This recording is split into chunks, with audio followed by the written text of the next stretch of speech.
সুপ্রভাত বন্ধুরা। কারণে অকারণে ব্লগের আমি শিপ্রা বলছি। শুনতে পাচ্ছ কিছু আওয়াজ?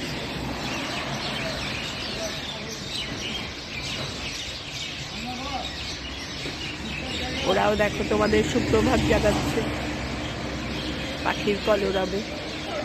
সকালটা দেখো, এখন বাজে 5:54। আরে আজকে বাবানের স্কুল ছুটি, পিকনিক। আমাদের খেয়াল নেই, আমরা এসে গেছি। তাহলে 6টার আগে আমরা বেরোই না, এখন শীতকাল বলে অন্ধকার থাকে, শুধু বাবানের জন্যই তাড়াতাড়ি বেরোই। সকালের দৃশ্য দেখো, এখনো 6:05।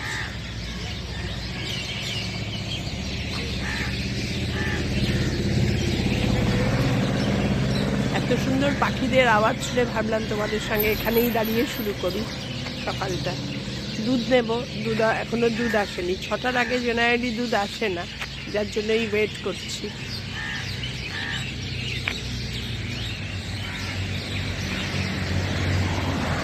ফুলের দোকানে এসেছি আজকে, যেহেতু বাবানের ব্যাপারে অনেক তাড়াতাড়ি, ভাবলাম তাই ফুলের দোকানটা একটু ঘুরি। কি সুন্দর গাছের ফুলগুলো হয়েছে, কিন্তু আমাদের কাছে গেলে কি হবে বলো তো, এত সুন্দর হয় না।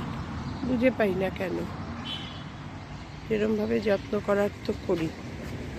দেখো এগুলো গাড়িতে প্যাক করেছে, সব নিয়ে যাবে।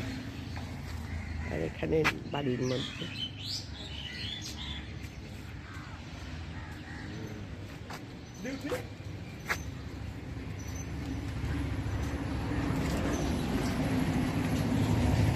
পিটুনিয়া, গাঁদা, চন্দ্রমল্লিকা।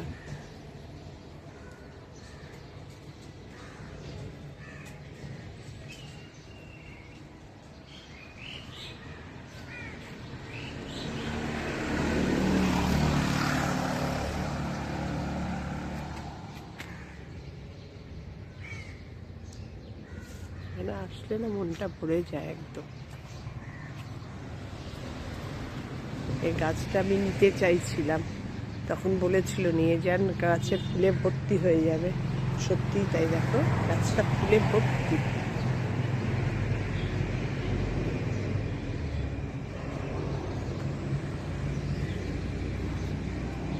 ঘুরে ঘুরে তোমাদের দেখাচ্ছি, এত ভালো লাগছে, আমার আর যেতে ইচ্ছা হচ্ছে না। এই যে নিতে আসবো, এই সময় হলে ও রিক্সা নিয়ে যেতে পারে না, আসতে হলে বিকেলের দিকে। ওই বিকেলের দিকে আসাটাই তো হয়ে যায়। দেখে গেলাম, এর জন্যই আজকে।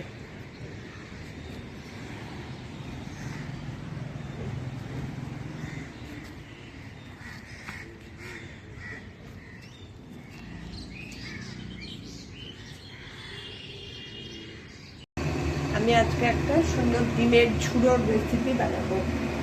অল্প ডিম দিয়েই বানাচ্ছি, কারণ খাওয়ার লোক কম তো। 2টো ডিম ফাটিয়ে একটু নুন দিয়ে ফেটিয়ে রেখেছি। এবার একটা কড়াইয়ে জল গরম বসিয়ে দিয়েছি, জলটা একটু ফুটে উঠেছে, আমি গ্যাসটা সিম করে দিলাম। এবার ডিমের গোলাটা এই জলের মধ্যে ঢেলে দেব। এবার এটা হোক, বাড়িয়ে দিই। এবার ডিমটা ভালো করে সেদ্ধ হোক। ডিমটা গরম জলে দেওয়ার পর না বেশি আগে নাড়াবো না, একটু যেই ফুটে ফুটে উঠবে তখন আস্তে করে নিচ থেকে ছড়িয়ে দেবো, তা না হলে চারদিকে ছড়িয়ে যাবে, ভেঙে যাবে। ডিমের কন্ডিশনটা দেখো। এবার গ্যাসটা অফ করে একটা ঝাঁঝরির মধ্যে এটা ঢেলে দেব বয়েল ডিমটা। এবার ঝাঁঝরিতে এভাবে করে রেখেছি। এবার কড়াইয়ে তেল দিয়ে দিয়েছি, অল্প একটু ফ্রাই করে নেব। এই বাচ্চাদের যে বলে না স্ক্রাম্বলড এগ, এইভাবে খাওয়ালে খুব ভালো। ডাইরেক্ট তেলের মধ্যে না ফেলে, ঝুরি ঝুরি না করে একটু বয়েল করে নিয়ে খাওয়ালে ওটার গুণাগুণ প্রচণ্ড ভালো। এবার এই ডিমটা আমি একটু ভেজে নেব, তাহলে কি ডিমের কাঁচা গন্ধটাও চলে গেল আর ডিমটাও ভাজা ভাজা হয়ে গেল। অল্প একটু তেল দিয়ে ডিমটাকে এরকম ঝুড়ি ঝুড়ি করে একদম ভেজে নেব। এই হয়ে গেল স্ক্রাম্বলড এগ। এটাই কিন্তু আসল নিয়ম, এইভাবেই করা। কিন্তু অনেকে আমরা তাড়াহুড়োর চোটে একটু ডিম তেলের মধ্যে দিয়ে একটু ভেজে গুঁড়ো গুঁড়ো করে দিয়ে দিই। ডিমটা ভাজা হোক, একটু না ভাজা হলে ভালো লাগবে না, ডিমের যে একটা আস্তে গন্ধ সেটা থেকে যাবে। ডিমটা সুন্দর করে ভেজে নিয়েছি, এবার ওই কড়াই আবার তেল দিয়ে দিলাম, একটু আলু দেবো, কারণ ছোটো মেয়ে আলু ছাড়া খেতে চায় না, এই জন্য আলু মাছটা একটু দিতেই হবে। আলুটা একটু ভেজে নেব,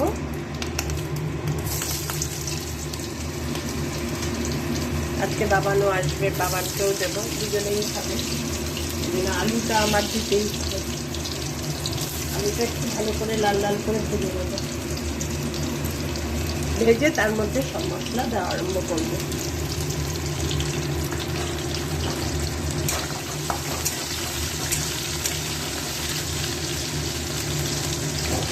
দিয়ে দেবো একটু নুন, দিয়ে আগে ভেজে নিই আলুটা।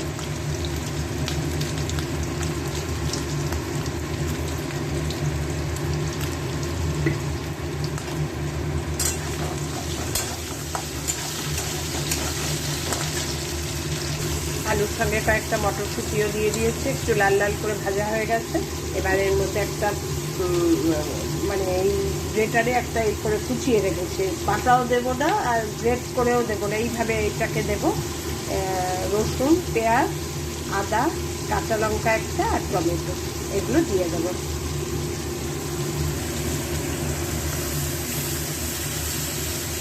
এই মেশিনটা এত সুবিধা হয়েছে, একদম ধুরে ধুরে কাটা হয়, ভাজা ভাজা টাইপের, এদিকে সিদ্ধও হবে, ভাজা ভাজা টাইপের হবে।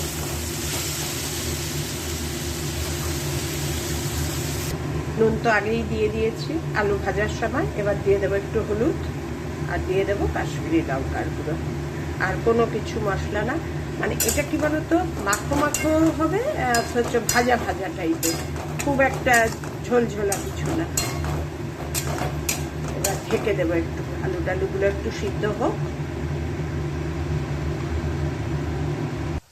ঢেকে সিম করে দেওয়াতে দেখো কিরকম টমেটোর জল, পেঁয়াজের জল ছেড়ে আলুও মোটামুটি সিদ্ধ হয়ে গেছে। এই সব ইয়েতেই যা সেদ্ধ হওয়ার হবে। এবার ডিমের ভুজিটা ঢেলে দেব, দিয়ে আবার এই সিম আঁচেই ঢাকা থাকবে।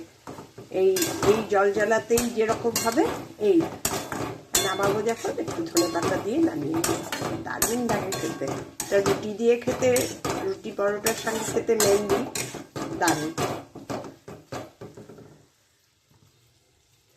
সহজভাবে আর স্ক্রাম্বলড এগ কীভাবে করতে হয়, এটা একটা ভালো তালিকা। ওই তেলের মধ্যে দিয়ে না ভেজে এবার আবার ঢাকা থাকবে, হোক।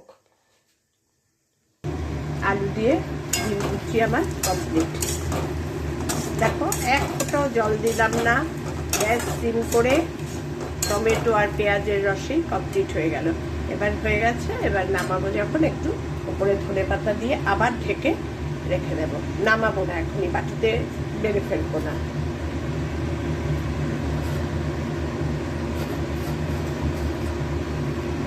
দারুণ লাগে, তোমরা একবার এইভাবে, কিছুই জিনিসটা না কিন্তু খেতে এত টেস্টি হয়।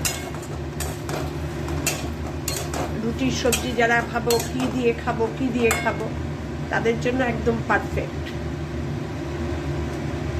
টাটা। আজকে বাবান সকাল থেকে আমার কাছে, সকাল থেকে মিন্স আজকে ফ্রাইডে, স্কুল ছুটি। স্লিপার কোথায়? স্লিপার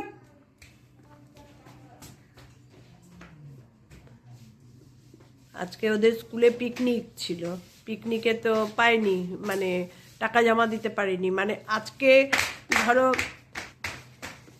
আজকে সকালবেলায় পোর্টালটা স্টার্ট হয়েছে, আর বিকেলবেলার ওর মা বাবা ভুলে গেছে, কথায় কথায় আর হয়নি। পরের দিন সকালবেলায় যখন টাকা জমা দেওয়ার জন্য মনে হয়েছে, পোর্টালটা খুলতে গেছে, ব্যাস পোর্টাল চলে গেছে, আর পারলই না টাকা জমা দিতে। এত ডিমান্ড ভাবো, মানে 7-8 ঘন্টার মধ্যে ওদের যা নেওয়ার ফিল আপ হয়ে গেছে, যার জন্য পিকনিকে যেতে পারেনি। তার এগেনস্টেই ওকে নিয়ে গেছিল ওর মা বাবা বুক ফেয়ারে। এই বইগুলো কিনেছি, তা আজকে সেজন্য ওর ছুটি। এইদিকে আসো, এই যে বুক ফেয়ার থেকে এক গুচ্ছের বই কিনেছে, তার কিছু অংশ আজকে নিয়ে এসছে। আরেকটা কি ভূতের বই, শুকতারার সিরিজ কিনেছে। 1 2 3 তিনটাই। তারপরে চাঁদের পাহাড় কিনেছি। চাঁদের পাহাড় কিনেছে। এইসবের জন্য সন্ধেবেলা গেছিল, এইসব লাফালাফি হুড়োহুড়ি করছে। বাবান মাথা ঘুরবে। পিউ পিউ পিউ পিউ পিউ পিউ পিউ পিউ পিউ। কি দুষ্টুমি যে করে। আইবু। হা! দেখ,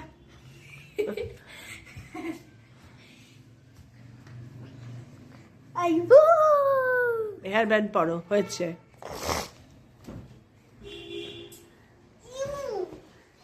স্টোরি বুকটা নিয়ে আসলো, কিছুক্ষণ পড়লো, দুটো গল্প পড়েছে, একটা ভালো ভূত আর একটা কি উপকারী ভূত। উপকারী ভূত। এটা পড়িনি তো। আর একটা স্টোরি বুক পড়া আরম্ভ করেছিল, যেটা হ্যাঁ, গুপ্তধন। গুপ্তধন। সেটা মার্ক করে রেখেছি, ভালো বইটা মার্ক করে রেখেছি।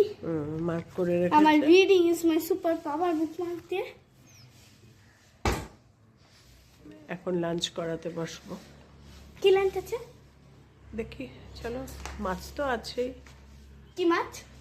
কই মাছ, কিরকম? বড় কই, তেল কই। বলেছিলে আজকে করবে, বলেছি দেখা।